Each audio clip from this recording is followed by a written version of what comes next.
आदि से आज के तुलना कइल जा तो कितना संघर्ष के बाद जौन बाकी आज इतना बढ़िया से ऐशो आराम इज्जत सम्मान के जिंदगी, ये सब में कहीं न कहीं बोधिसत्व बाबा साहब डॉक्टर BR अम्बेडकर जी के बहुत बड़हन योगदान बा, जौना के हम अपने गीत के माध्यम से प्रस्तुत करे जा रहल बानी। कहे के बा कैसे,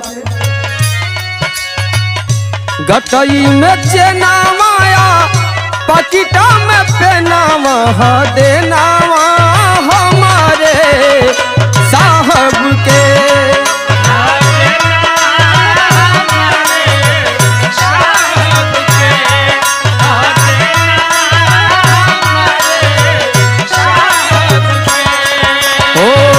गटई में चेनावाया पकिटा में पेनावा, गटई में चेनावाया पकिटा में पेनावा देनावा हमरे साहब के।